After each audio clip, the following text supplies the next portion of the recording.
cours des décennies, l'insécurité est devenue criante dans la partie orientale de la nation congolaise. L'on assiste à une absence totale de la paix. La crise humanitaire devenue accrue, l'on observe la montée des tensions des Congolais, particulièrement quant à la situation sécuritaire à l'est du Congo.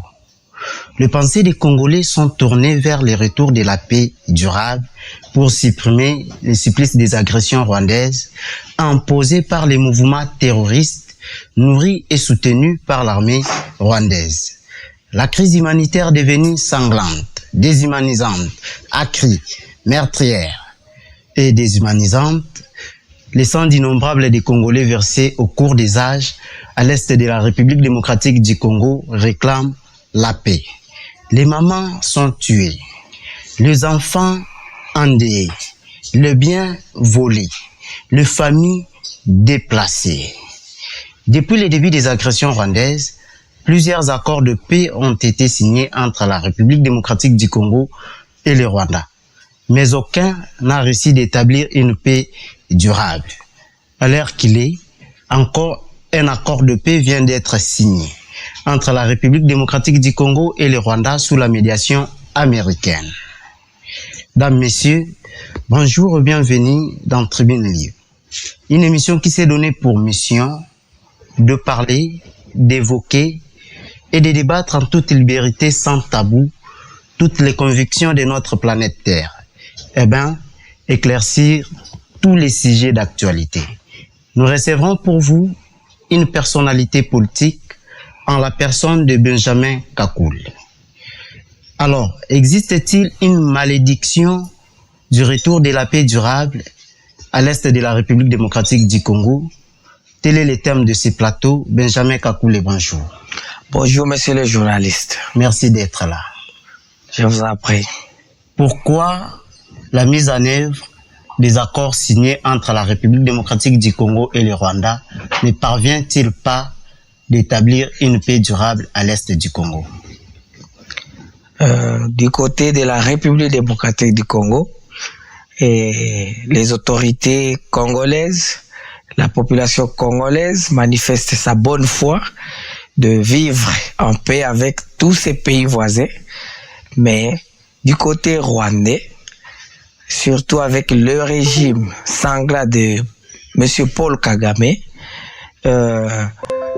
les agendas cachés se révèlent au jour le jour avec une projection d'établir un empire Imatutsi. Donc l'annexion d'une partie de l'Est de la République démocratique du Congo à leur petit pays, le Rwanda, pour comme objectif piller nos ressources, implanter des populations étrangères sur notre sol congolais. Au fait, la faute n'est pas du côté congolais, mais c'est du côté rwandais. La République démocratique du Congo et le Rwanda venaient d'être à Washington pour signer un accord de paix qui portait sur le désengagement, le retrait des troupes militaires et le respect de l'intégrité territoriale. Ces trois piliers qui a constitué l'accord de Washington ne concernaient-ils pas les groupes rebelles qui se trouvent à l'est de la République démocratique du Congo, nourris et soutenus par le Rwanda? Bien sûr que oui.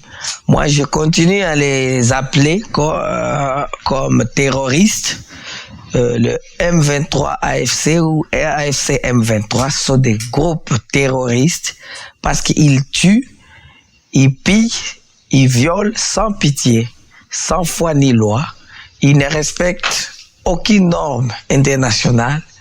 Leur appétit, c'est voler, piller et chercher à balkaniser notre pays. Alors, ils sont concernés et s'ils ne le veulent pas, s'ils ne veulent pas obtempérer au précis de cet accord, je pense que la force interviendra tôt ou tard. J'espère que les Nations Unies, le Qatar et les USA, les États-Unis, l'Union européenne, l'Union africaine vont peser de tout leur poids pour que, une fois pour toutes, la paix durable soit retrouvée. 30 ans de tueries, 30 ans de génocides, 30 ans de massacres en République démocratique du Congo, c'est assez. Et ça doit s'arrêter. C'est assez, ça doit s'arrêter. Par contre, dans la nuit précédente du 26 au 27 juillet, 50 personnes tuées, le fidèle catholique, alors qu'ils étaient en veille de prière. Et cela a intervenu après la signature de l'accord de Washington. Et bien évidemment, la signature de l'accord de principe à Doha, tel n'est pas un mauvais présage vers le résultat de ces accords.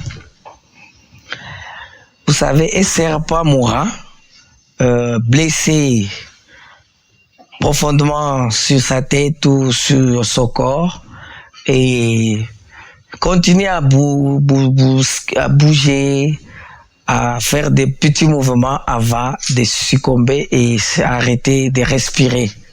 C'est ce que nous observons du côté terroriste M23 AFC. Ils sont en connivence avec les ADF NALU, les terroristes de longue date, ADF NALU, qui ont endeuillé la République alors que l'opération conjointe FARDC et UPDF, l'armée ougandaise, évoluait très bien en profondeur. Les bastions de terroristes ADF ont été détruits. Alors, ils ont cherché à démoraliser nos troupes, nos populations, en attaquant les arrières de nos armées, nos deux armées. C'est quoi leur stratégie? C'est continuer à perturber les négociations en cours et faire croire au monde entier que la République démocratique du Congo, avec comme commandant suprême le président de la République, Félix Antoine Tshisekedi Tshilombo, Fachi Béton pour les intimes, et son gouvernement de madame, chapeauté par madame Excellence Souminois, Toluca, et le reste des intervenants, ils veulent faire croire qu'ils sont incapables d'endiguer cette pandémie, cette insécurité chronique. Au fait, ils veulent nous faire voir que nous ne sommes pas prêts pour la paix, nous du côté gouvernement de la République démocratique du Congo. Alors que la mauvaise foi est de leur côté, comme instruit leur pareil rwandais, qui nous trompent par des discours sur la recherche des FDLR en République démocratique du Congo. Mais au finish, pratiquement, nous les retrouvons dans des mines de coltan à Rubaya, la Somme Kivu, les mines d'or du côté sud Kivu et ailleurs. Donc pour eux, les FDLR qui se recherchent au pays, c'est nos minerais, c'est notre cacao, c'est notre faune, nos gorilles et autres animaux de valeur. Alors, quelle sera la position du gouvernement congolais pour garantir la paix durable à l'est du Congo, tant attendue par les Congolais? Cependant, l'insécurité ne se fait que accroître si nous partons à l'ouest de notre pays. Nous attendons le phénomène Mobondo qui bat son plein jusqu'à présent. À l'est, plusieurs territoires occupés. Quelle sera la position du gouvernement congolais face à la déception des accords pour garantir la paix durable aux Congolais qui sont meurtris? Et nous l'avons souligné la fois passée que le dialogue n'est pas une faiblesse, mais c'est la capacité de régler des différends en minimisant les conséquences sur la population, sur la nature, sur l'environnement. Le gouvernement, c'est un gouvernement des Congolais, c'est un gouvernement légitime Il doit mettre tout en œuvre pour se préparer à toute éventualité. Ça veut dire quoi, monsieur le journaliste? Si les groupes armés hostiles à la paix, si le M23 AFC ne veut pas obtempérer aux injonctions du monde entier qui aspirent à la paix au pays, en RDC et en général dans les pays des Grands Lacs, ils seront contraints par la force de respecter la paix et les accords signés. Les États-Unis d'Amérique, longtemps soupçonnés de soutenir l'armée rwandaise, qui aujourd'hui sème la terreur à l'est de la République démocratique du Congo. Aujourd'hui, grâce à son influence diplomatique, joue un grand rôle dans la signature de l'accord de paix entre la République démocratique du Congo et le Rwanda. Ne cache-t-il pas un intérêt qui n'est pas révélé aux Congolais? Merci beaucoup pour cette question pertinente, monsieur le journaliste Marius Maele. Plusieurs rapports confirment que les États-Unis, par le bien de monsieur Bill Clinton, président américain à l'époque, les États-Unis ont soutenu le Rwanda, disons le régime de Paul Kagame, pour agresser la République démocratique du Congo. Curieusement, sous le règne de tous les démocrates américains, les présidents démocrates américains, nous assistons à la montée en puissance des génocidaires, des agresseurs de la RDC. Heureusement pour nous, le président Trump, qui est républicain, lui veut qu'il y ait la paix au monde. Vous voyez comment il s'implique dans la guerre Palestine-Israël. Il s'est imposé pour obtenir un cessez-le-feu entre Israël et l'Iran, qui s'est bombardé jour et nuit. Il y a eu plusieurs morts, plusieurs blessés, plusieurs dégâts matériels.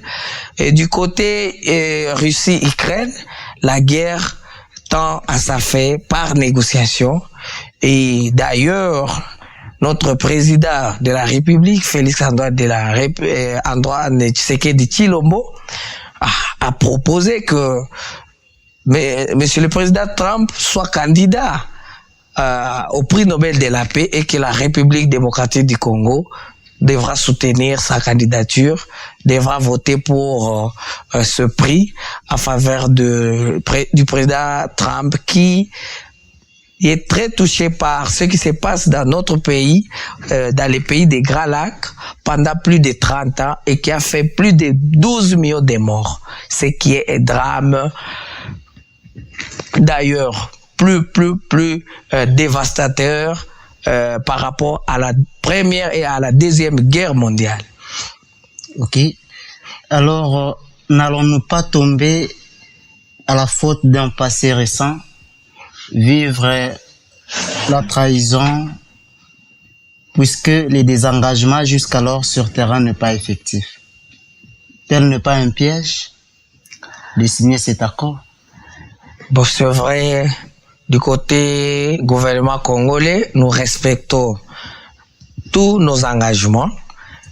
Je n'ai pas vu où les FARDC, appuyés par nos vaillants Wazalendo, patriotes congolais, ou VDP, volontaires pour la défense de la patrie, qui viennent de la souche des résistants Maïmaï, il est vrai.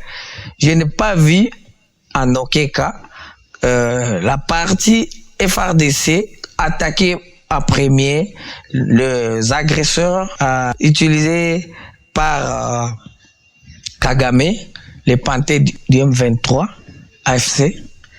C'est eux qui attaquent le premier. Dernièrement, ils ont pris le contrôle de quelques villes, quelques cités, quelques villages, alors que nous sommes en plein cessez-le-feu. Donc, le piège, je passe pas, c'est la mauvaise foi du côté terroriste AFC M23 qui fait défaut. Nous sommes arrivés à la fin de cette émission. Quel message fort allez-vous adresser à la nation congolaise qui est en train de vous suivre en cette matinée? Nous présentons nos sincères condoléances à toute la République démocratique du Congo, à l'Église catholique, à la population de l'Ituri, du Nord Kivu, du Sud Kivu, du Maniema, de l'Est de la République démocratique du Congo en général, pour les morts qui n'arrêtent pas de se compter au jour le jour. À Komanda, on a massacré les jeunes catholiques en pleine veillée des prières, en pleine retraite, et en plein enterrement, il y a eu crépitement des balles encore une fois, ce qui a encore plus stressé nos compatriotes.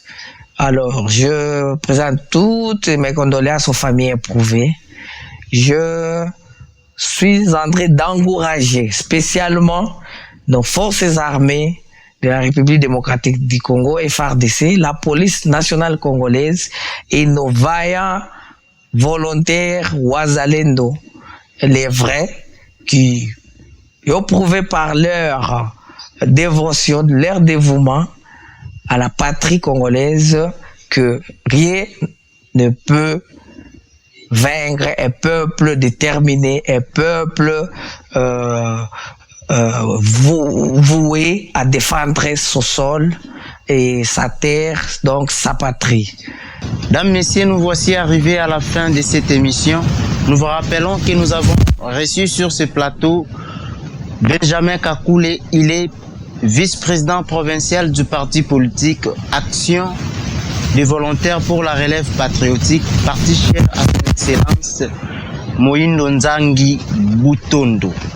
Il était candidat malheureux à la députation nationale lors des élections dernières organisées en République démocratique du Congo, venu sur la liste du grand regroupement politique connu sous les noms d'Agissons et Bâtissons, dont le chef est le président du Sénat, l'actuel président du Sénat, Sama Lukonde. Nous remercions toute l'équipe technique qui a assuré le déroulement de cette émission. Il s'agit de notre directeur des techniques, Thierry Mordecai, accompagné de notre manager en la personne de Chris Paloukou.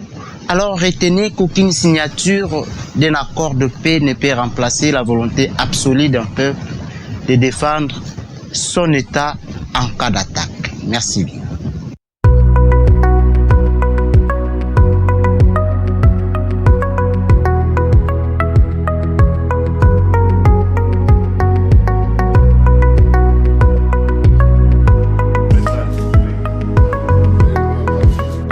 Au cours des décennies,